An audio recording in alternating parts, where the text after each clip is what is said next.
Chavanon-Combrailles-Volcans, c'est une communauté de communes de 36 communes et environ 13 000 habitants. Un territoire rural très peu dense, parce qu'on a une densité de 15 habitants au kilomètre carré.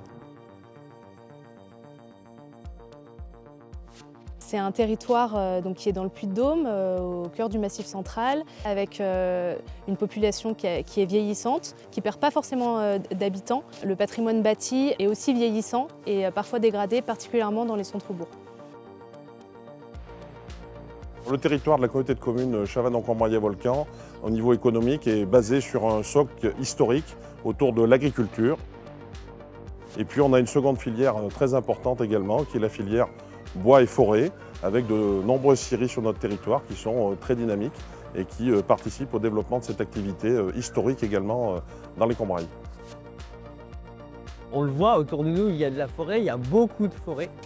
Mais cette matière-là, elle est très souvent externalisée, exportée très loin et elle revient manufacturée. Ce qui, à la fois en termes économiques et en termes écologiques, poser des questions aux élus. Et donc nous, notre envie, c'était de se dire, finalement, entre un consommateur et un producteur de bois, quels sont les freins qui ne permettent pas que ces deux acteurs travaillent ensemble. Et donc la recherche POPSU, elle est vraiment issue d'une problématique qu'on a voulu co-construire avec les acteurs de ce territoire-là et en particulier avec les élus qui ont voulu essayer de mieux comprendre pourquoi cette filière elle fonctionne de cette manière-là et est-ce qu'on pourrait la faire fonctionner différemment.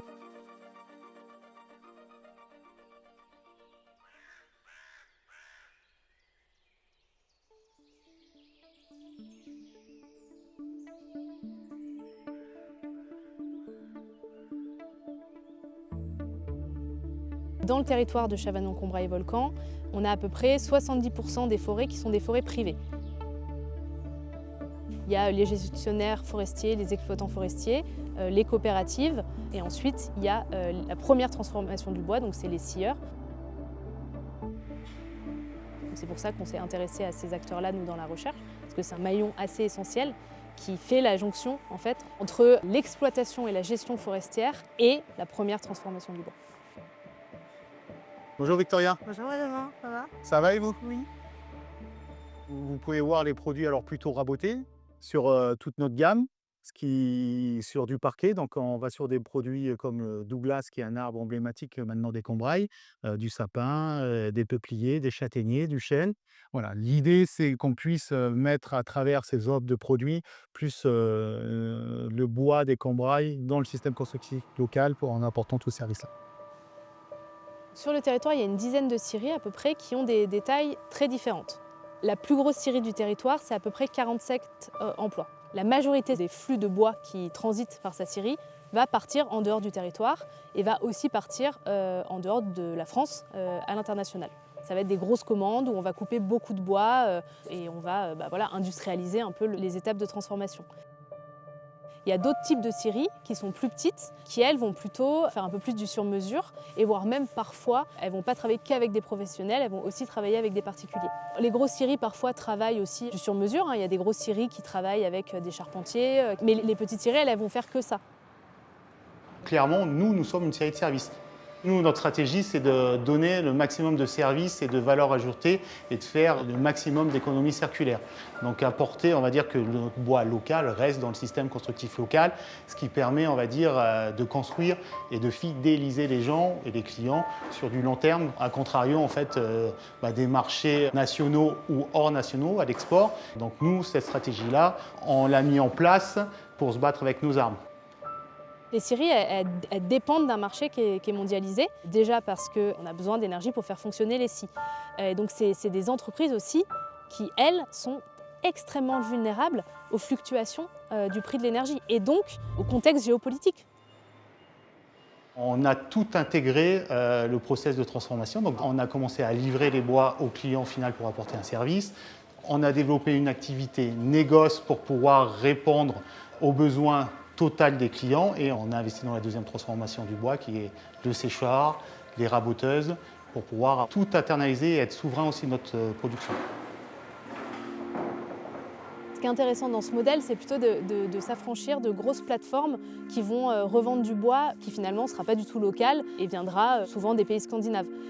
Donc la série de services, ce qu'elle permet, c'est d'apporter un service en plus, en fait, de conseil, d'accompagnement des particuliers, mais aussi des entreprises.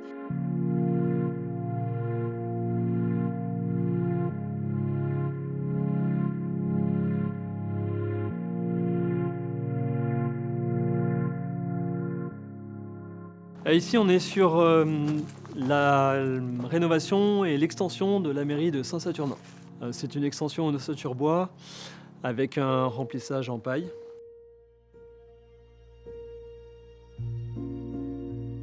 L'ambition que nous avons, c'est vraiment de travailler sur des bâtiments bas carbone, mais aussi des bâtiments qui sont aussi adaptés au climat d'aujourd'hui. On sait qu'il y a le réchauffement climatique et donc on s'attache au confort d'été, au confort d'hiver.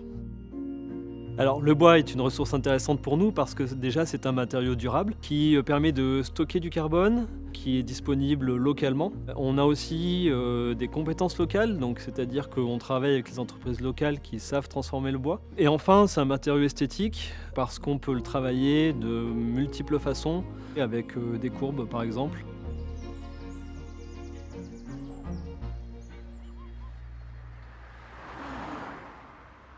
Dans le cadre de cette recherche, on s'est aussi intéressé au patrimoine bâti, parce que dans la filière bois, le dernier maillon de la chaîne, c'est la mise en œuvre dans des bâtiments, dans des architectures. Mais aujourd'hui, la difficulté qu'on peut avoir à travailler avec du bois, c'est principalement la main-d'œuvre, alors que la ressource est là. Mais aujourd'hui, ce n'est pas forcément le matériau immédiat qu'on va utiliser dans le bâtiment parce qu'il y a des filières mieux organisées sur d'autres matériaux, notamment le béton.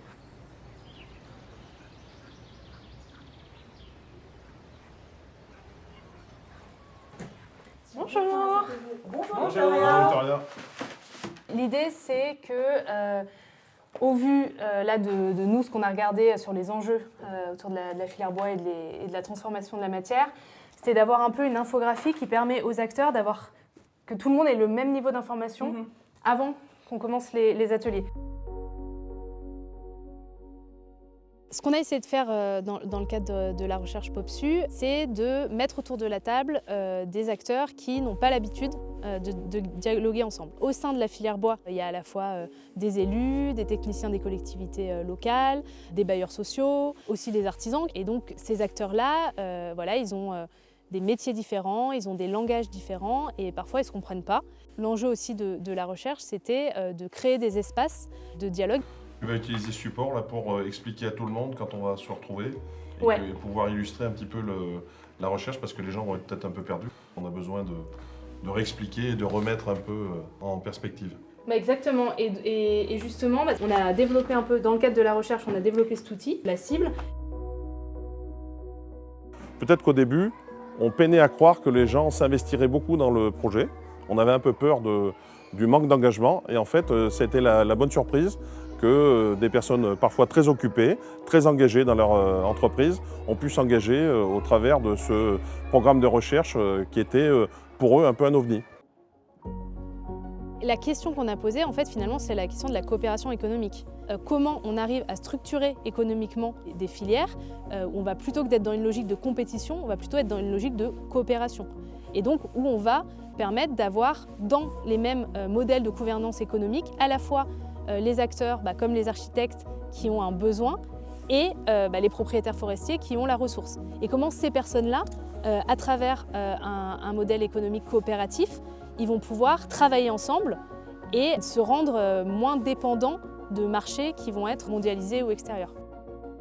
Donc on s'est rendu compte que la coopération, en fait, ça s'apprend. Et ça s'apprend à la fois sur le plan politique. Quand on fait de la politique, on est mis en concurrence avec d'autres. Quand on fait de l'économie, on est jeté dans des principes de marché qui ont tendance aussi à nous mettre en concurrence les uns et les autres. Et là, il y avait tout un réapprentissage à opérer pour passer de la compétition à la coopération sur un territoire. On a identifié que finalement, pour répondre à un besoin, la rénovation du patrimoine bâti qui est un besoin de société, ça pose la question de la gouvernance des ressources, en fait. De collectivement se dire, d'accord, on a une ressource sur notre territoire, on a un besoin, comment on mobilise cette ressource pour répondre à quel besoin? En fait, ça c'est éminemment une question de gouvernance et une question démocratique.